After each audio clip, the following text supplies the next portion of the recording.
Tantra Illuminated with Dr. Christopher Wallace is a journey through the depths of the human experience, as viewed through the lens of the tradition called nondual Shaiva Tantra.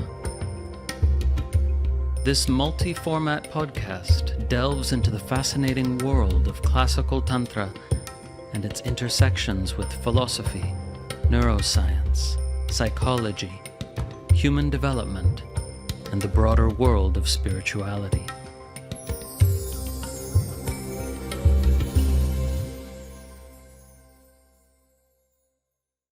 This episode is a re-release of one of our most popular episodes, the real Vijñāna-bhairava.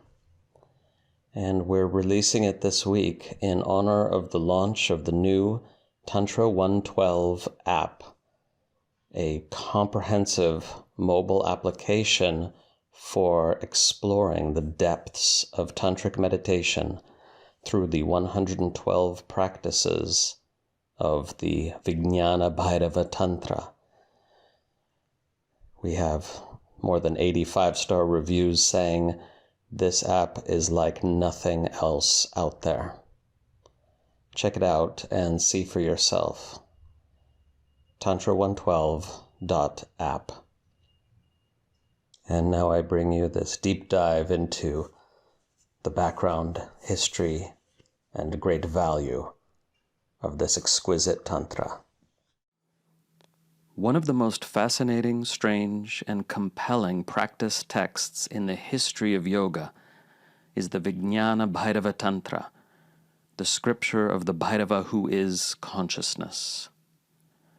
Bhairava is a proper name for the awe-inspiring aspect of universal consciousness, and is the divine name preferred by non-dual Shaiva tantrikas of 1,000 years ago.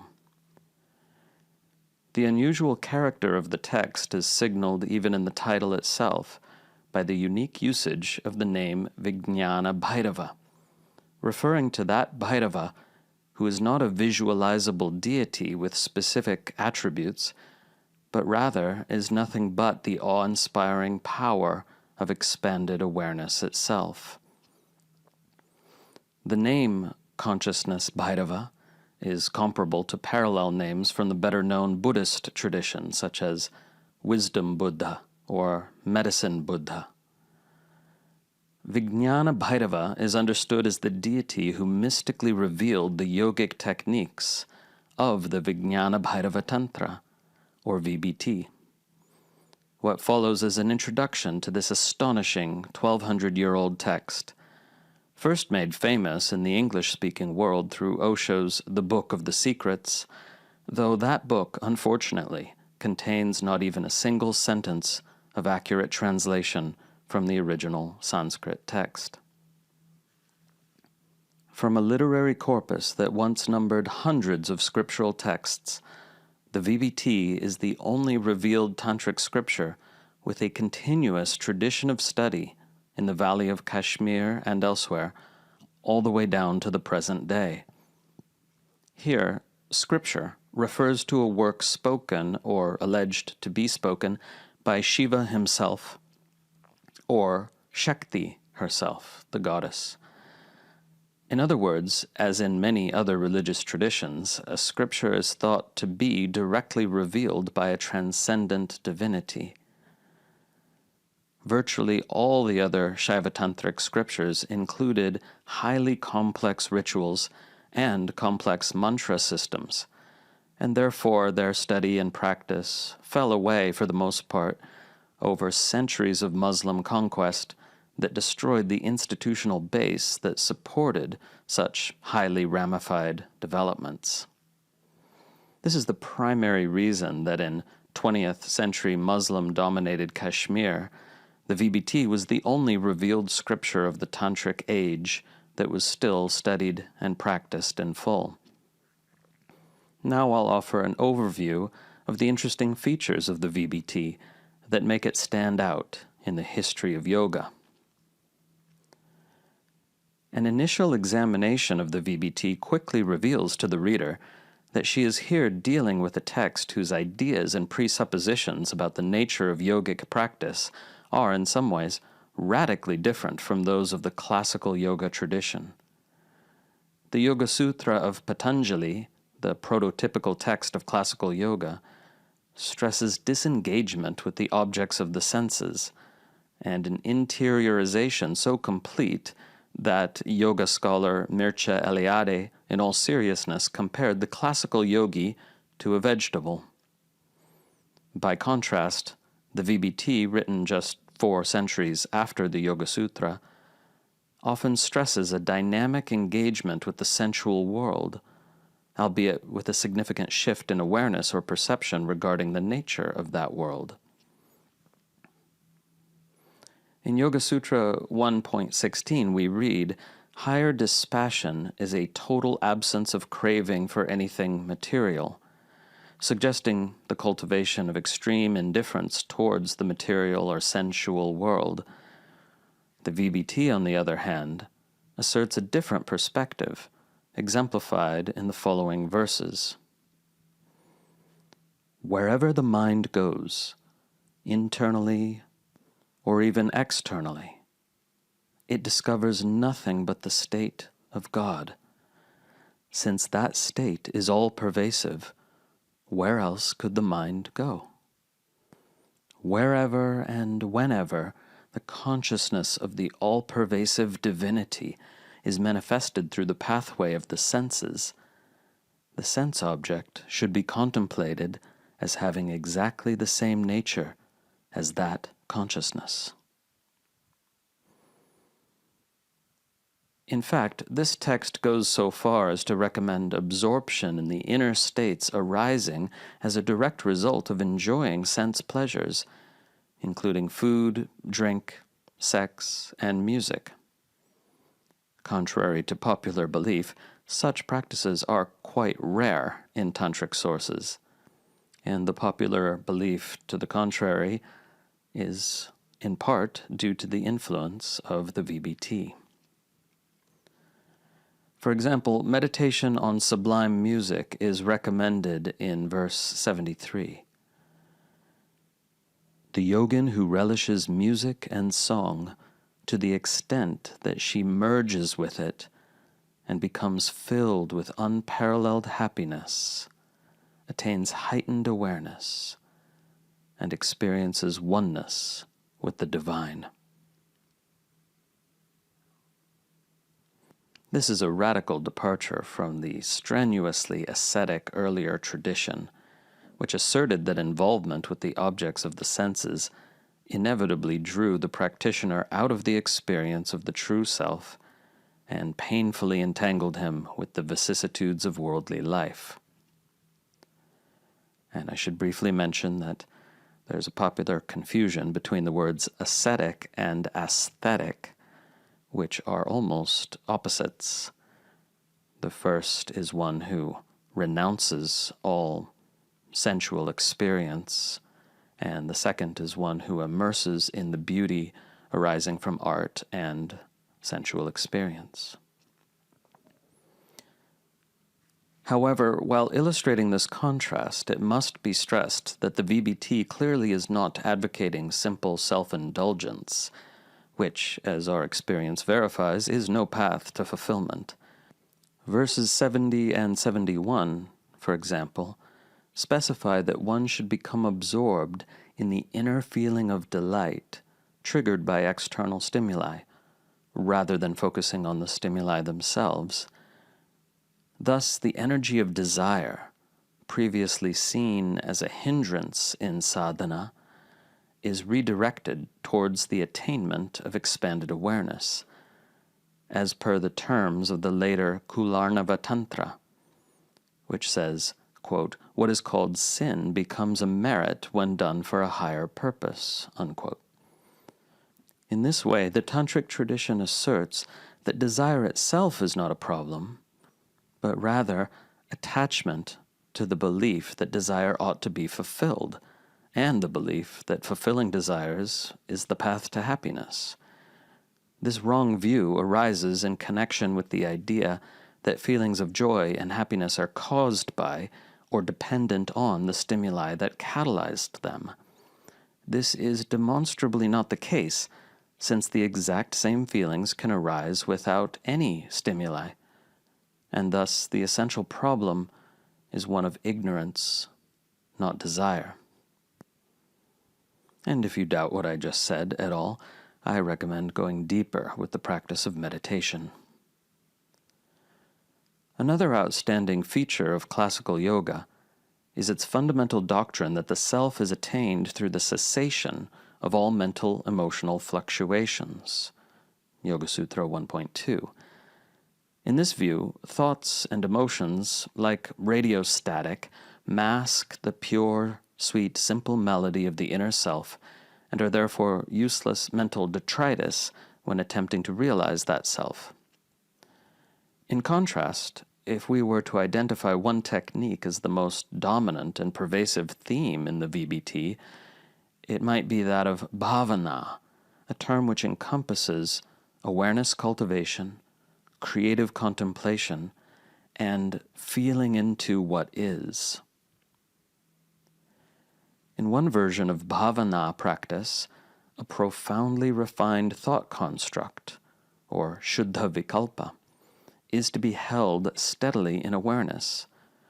Far from obscuring the state of the self, this allows the mind to relax and savor a nourishing thought that is in alignment with the true nature of reality, until that thought dissolves into a pure feeling state corresponding to the truth of the idea contemplated. This remarkable shift in the nature of meditative practice again indicates the revolutionary nature of the tantric perspective exemplified by this scripture. Examples of this kind of bhavana are rife throughout the text. In verses 63 and 65, the aspirant contemplates her body and then the whole universe as having the nature of joyful awareness. In verse 109, one contemplates, quote, "Since I have all the attributes of Shiva, I am the same as the highest divinity." Unquote. In verse 110, one meditates on the idea that, quote, "The energy waves of the universe arise in their various forms from me, Bhairava." Unquote.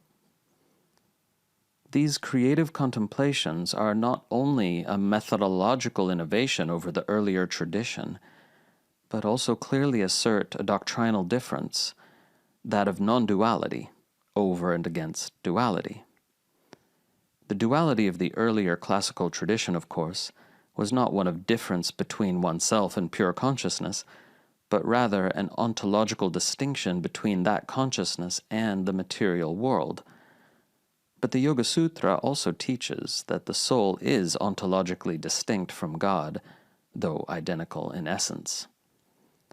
These are dualities which the VBT blithely disregards, encouraging the practitioner to see divine consciousness pulsating in the entire manifest world, as well as in and as her own body, mind, and spirit. And if the examples given haven't yet convinced you of the great gulf that separates the Yoga-Sutra and the Vijñāna-bhairava-tantra, I advise you to read the scripture in its entirety, and you'll see that the entire orientation is quite different. Astonishingly, the VBT is one of the earliest non-dual practice texts to appear in the historical record, yet it exhibits remarkable maturity and sophistication of thought, and it teaches detailed and subtle practices. Its non-dual attitude culminates in its penultimate contemplative practice, a verse which confidently proclaims that all knowable phenomena should be contemplated as consisting of one consciousness. Note, the Yoga-Sutra is often misunderstood to be teaching methods by which the practitioner becomes one with that which he meditates upon. But in fact, the text teaches that the mind of the practitioner fuses with the object of meditation, and the mind is explicitly distinct from the self in that text, and wholly irreconcilable with it, which is not the case in the Tantric teaching. Continuity of the tradition with earlier forms. Having described the contrasts between the classical and Tantric yogas, I must now go back and nuance my simplifications. A peculiar feature of South Asian religion is its reluctance to repudiate earlier strata of the tradition. At the very least, respectful lip service is paid to past masters, and more usually their teachings and practices are retained insofar as they can fit into the new system, even if they must be reinterpreted. Thus we see the apparently atavistic survival of a Patanjalian view in the VBT, as in these verses. Wherever the mind goes, in that very instant let it abandon whatever it has alighted upon. Due to having nothing to hang on to, it then becomes waveless, i.e., free of fluctuation or agitation. Observing a desire suddenly arising, one should lead it to quiescence. It will dissolve into the very place from which it arose. A number of other verses recommend blocking off the senses or introverting awareness, as well as dissolving all thought constructs. However, I said the survival of these elements is only apparently atavistic, and this is because the text presupposes a methodological theory that reconciles the apparently contradictory approaches. This is the theory of upaya, often translated as skillful means, or more colloquially, do what works. According to this theory, a variety of techniques ought to be presented, both introversive and extroversive, thoughtful and thought-free, sensual and renunciatory, because of the differences in aptitude and inclination in the variety of practitioners who might use the text. Verse 148 discusses the great benefit of being established in even one of the methods described here. Clearly, then, the practitioner is not expected to pursue all, or even a majority of the techniques described in the text, but rather to choose those few which work most effectively for him or her, and pursue them assiduously to actualize the promised, quote, absolute wholeness, nourished fullness, and deep contentment. Verse 148. If we assume that the text was in fact intended as a teaching manual for gurus, not a practice manual for aspirants, as is likely, then the diversity of techniques becomes even less problematic. The guru or acharya, relying on the intuition that, quote, arises through intensity of devotion in one who is dispassionate about everything but truth, would select those yuktis, or techniques, from the text that are appropriate to the adhikara, the understanding, aptitude, and readiness of the individual student. This might include assigning techniques which are not those preferred by the student, because the teacher can see what they need as opposed to what they want. And this, of course, is one of the more significant pitfalls of not having a teacher. In this context, we should not consider the survival of some Patanjalian methods in tantric contexts to be unusual, because for some students, those methods will be precisely what they need. Not only do the various strands of the yogic tradition coexist in the VBT, sometimes they syncretistically merge in a manner that indicates a thoughtful dialectic on the part of the anonymous author or authors. A good example is verse 94. Contemplate thus. There is no mental apparatus within me, consisting of the mind, ego, and so on. Through the absence of mental constructs of selfhood, based on ephemeral mental operations, one becomes free of such constructs and will abide as pure awareness. Here we see an almost paradoxical reconciliation of classical yogic practice with the later tantric tool of bhavana, for the aspirant is to use the mind to contemplate the mind's non-existence. And this, by the way, does not constitute a denial of the existence of thought, but rather a denial of the existence of the mind as an entity, a noun, rather than a verb, a process. And this is significant because when we reify the mind, we essentialize it, we attribute qualities to it, we believe that we have such and such a kind of mind, and this belief undermines the awakening process. The instruction to have the mind contemplate its own non-existence is clearly intended to cause a Zen-like short circuit of one's identification with the mind, resulting, for one who has the aptitude, in the pure awareness described. This is a good example of the pragmatic experimentalism of the text, which benefited from the great diversity of possible methods in the age of classical Tantra. And I should note, many of these unique and fascinating techniques were subsequently forgotten as the tradition contracted under the later Muslim conquests. And this is why we look back to the so-called classical period before 1200 to discover the richest array of practices to support our spiritual process. Sectarian affiliation. The VBT has an explicit affiliation with a specific tantric lineage, a fact obscured by almost all of its translators. It teaches a form of the Trika, in which a single deity, Paradevi, the supreme goddess, is venerated as Bhairavi, the consort of Bhairava. Thus the text also has a Kaula affiliation, since it is the Kaula tradition that worships the consort pair of Bhairava and Bhairavi. So we can therefore confidently say this is a text of the Kaula Trika.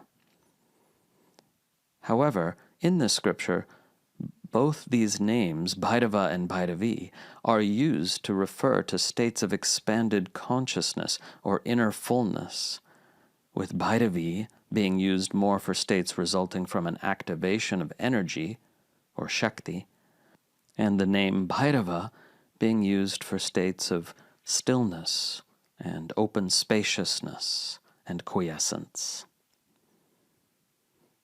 The VBT seems to exhibit a strong Buddhist influence, for one of its most common themes is meditating on the voidness or emptiness of things, shunyata. For example, the inside of the body is contemplated as empty space, the senses as voids, and the whole universe as pure, expansive voidness. Yet this apparent Buddhist influence is not a form of syncretism, for the scripture maintains throughout a theology of Shiva Shakti, where Shiva is defined as unbounded spacious awareness, or aware spaciousness, and Shakti as various forms of energy that are intrinsic to and vitalize that awareness. One can be a means of accessing the other, for they are inseparable, like fire and its heat.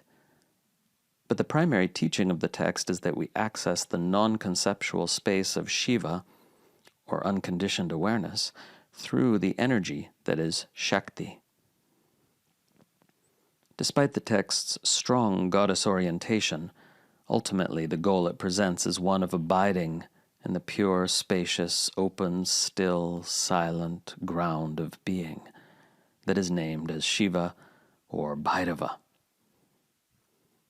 The VBT frequently stresses that the state it seeks is utterly free of any mental constructs, even if a mental construct was used to get there. the text repeatedly articulates a goal of accessing the natural state of awareness that results from dissolving all thought constructs and feelings into their source and ground. Unusual or atypical techniques easily integrated with everyday life. I have already mentioned the fact that the text teaches or alludes to specific esoteric techniques of inner yoga which require an expert's explanation to perform correctly. But the VBT also teaches unique and unconventional techniques for entering into the expanded and intensified state of awareness, techniques that are not traditionally considered yogic, except in lineages of nondual Shaiva Tantra. These techniques include gazing at a blank wall, a vast open space, or the clear blue sky, and letting awareness become likewise open and clear. Attending to the space between thoughts, without inhibiting the flow of thought. Meditating on the liminal state between waking and sleeping. Gazing at a pattern of sunlight filtering through the leaves of a tree or lattice window and becoming absorbed in its silent play. Contemplating that the sky is in your head. Quietly repeating the vowel ah, or contemplating a single musical note arising from and merging back into silence. Accessing intensified awareness through the pain of a bodily piercing. Spinning around and falling down, or walking for miles until exhausted. And simply sitting and doing nothing. Many of the above techniques invite the practitioner into nirvikalpa states, that is, states which are largely or entirely free of thought constructs and mental chatter, but they teach how to access those states much more easefully. Some of the teachings of this peculiar scripture cannot even be called techniques. Rather, the text invites us to notice daily life opportunities for accessing the awareness of our innate being that we might otherwise let slip by. These practices are even more unusual to find in a Sanskrit scripture. For example, we are invited to immerse ourselves in the feeling of wonder from watching a magic show, the aftermath of an orgasm, the arising of inner delight when savoring fine food and drink, listening to the vibration of live instrumental music or becoming one with the joyous feeling of a song, the repetitive, gentle rocking motion of a swing or carriage, what we find when we follow intense emotions back to their source and ground, and the energy of sharpened and heightened awareness in any intense experience. Though this scripture was atypical, it was also seminal, for it laid the groundwork for a Gnostic version of Tantric Yoga, in which traditional ritual could be overcoded with Gnostic meaning or dispensed with altogether for those with sufficiently high adhikara, aptitude and qualification. Thus, we must be clear that this text was aimed at those who had already learned Tantric ritual and the more basic forms of yoga. This is proven by verses 144 through 151, which would not be meaningful for anyone who is not familiar with the rituals mentioned and reinterpreted in those crucial closing verses. Existing translations of the VBT. Today, there are at least a dozen published translations of the VBT, whereas the vast majority of the Tantric scriptural corpus remains untranslated. It would be more accurate to say that there have been at least a dozen attempts to translate the VBT, none of which have been very successful for reasons we will come to.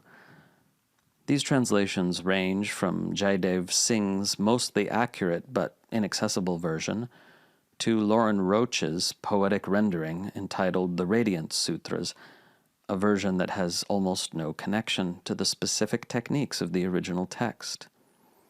In between these two extremes, we have a very mixed bag, including the Bihar school's disappointing translation, let down by the author's poor grasp of Sanskrit syntax, and Dmitry Semenov's little-known but surprisingly good attempt at a practitioner-friendly translation, which, despite its many mistakes, demonstrates that the author has had considerable success in practicing the scripture's subtle techniques. We also have Osho's famous version, the Book of the Secrets, which, contrary to the belief of his many devotees, is not based on the original Sanskrit scripture at all, but rather on Paul Repp's 1957 poetic rendering, which makes no attempt to capture any of the yogic practices or specificity of the original. Osho presented Repp's words as if they were those of the original scripture, which he apparently never even consulted. Reps influenced Daniel Odier and Lauren Roach as well, and though he was a fine poet, one cannot hope to retrieve the original practices from his version. We also have a couple of published translations that purport to be by Swami Lakshmanju, the last living guru of the Trika in Kashmir.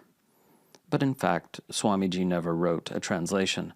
Rather, he gave extemporaneous explanations of the text's practices, explanations which are often very helpful, but also often somewhat vague, and exhibit occasional misunderstandings when it comes to the more technical yogic practices of the text. So, to set the record straight on this point, if you have purchased a translation attributed to Lakshmanju, published by Indica Press, that is in fact Bettina Boehmer's translation, followed by Lakshmanju's extemporaneous, orally delivered explanation of the verse in question. In her translation, Boehmer had to do a balancing act between the literal meaning of the Sanskrit and the way Lakshmanju was interpreting it, and the result is sometimes problematic, though certainly contributes some value. Though Jaidev Singh is the only published translator who bothered to study the Sanskrit commentaries on the text and factor them into his translation is not accessible to 21st century practitioners because even though he understands well the practice being described in at least 80% of the verses, in my rough estimation, he usually does not express himself in a form of English that a modern reader can use to accurately practice the technique given. Additionally, like Lakshmanju, he tries to force the text to fit into the schema of Abhinavagupta's 3 upayas, a schema certainly unknown to the VBT's author. So we're left with the amazing fact that despite the enormous interest worldwide in Tantra and Tantric Yoga, we don't have a single fully accurate and fully accessible translation of the only Shaiva Tantric Yoga scripture to survive the ravages of time as a living document linked to communities of practice. This is why I've spent the last 10 years refining my translation of this extraordinary text. Now let me add a few comments here, because some people don't like it when I say anything negative about other people's work, which they have obviously put a lot of time and care into as well. And I want to be crystal clear. Many of the existing translations of the VBT do contribute value. People can read those translations, which exist in multiple languages other than English, and they can get some good understanding of what the text is teaching and what its orientation is. The only issue I wish to highlight here is that many of the practices taught in the VBT cannot be understood on the basis of that text alone. They require wide reading in Shaiva Tantric sources to understand what's being hinted at in these fairly terse verses of the VBT. So my main point is that the existing translations often do not equip the reader to perform the practice in question correctly. And in order to present accurate practice teachings on all of the 112 yuktis of the VBT, I've had to look at the Sanskrit commentaries as well as looking at many parallel sources that teach these practices, or practices similar to them. Just to give the most obvious example, verse 77 of the VBT names 5 specific practices, but gives no information about what those practices are or how to do them. So these are in fact the 5 krama mudras, very important esoteric practices of the krama lineage that are extremely powerful. So I researched these in multiple other sources in order to be able to teach the practice correctly. And there are many other verses of the VBT that merely allude to a practice without giving any of its details, such as the practice of Deha Shuddhi or Bhuta Shuddhi, and many others. So the job of the scholar is to attempt to ascertain exactly what practice the original author or authors had in mind when composing these verses, and that's what I've attempted to do. Of course, as a practitioner, I have tested my understanding in practice of most of these techniques, which has assisted the translation, which nonetheless remains rigorously philological, that is to say, based in a very close study of the language of the text and parallel sources from the same time period. And as far as I can tell, none of the other translators of the text have undergone this thorough of a process in their translation effort. In fact, I first began studying the VBT 25 years ago. And though there are a handful of verses that I still might not understand perfectly, I am confident, finally, in presenting my translation. Many people were hoping for the publication of a print book presenting that translation and my commentary, but I decided instead to make an audiobook so that I could actually offer guided meditations. And then the idea shifted, instead of an audiobook, to create an app which is much more user-friendly than an audiobook when presenting 60 or more guided meditative practices. In app format, one can organize the material in a variety of different ways, thematically, by level of difficulty, and in many other interesting ways. And the presentation of the practices and the text in this more fluid and modular format where everything is clearly laid out visually, and yet one can do guided meditations in audio form, seems to be ideal as a medium for sharing this particular tantric scripture. So I'm happy to say that the app presenting the entirety of the VBT, the first time an app has presented an entire tantric scripture, will be available later this year. Hope you enjoyed the episode. Remember, you can always find out more about the tradition of nondual Shaiva Tantra at tantrailluminated.org, where, if you wish, you can become a subscriber to our online learning portal, and you'll receive access to a vast number of recordings, including a comprehensive curriculum in tantric philosophy, tantric yoga practices, guided meditations, and much more. Music for the podcast composed and recorded by Ann Leader. Find her at annleader.com. Podcast produced by Paula Chamas. New episodes drop every other week. and may all beings benefit.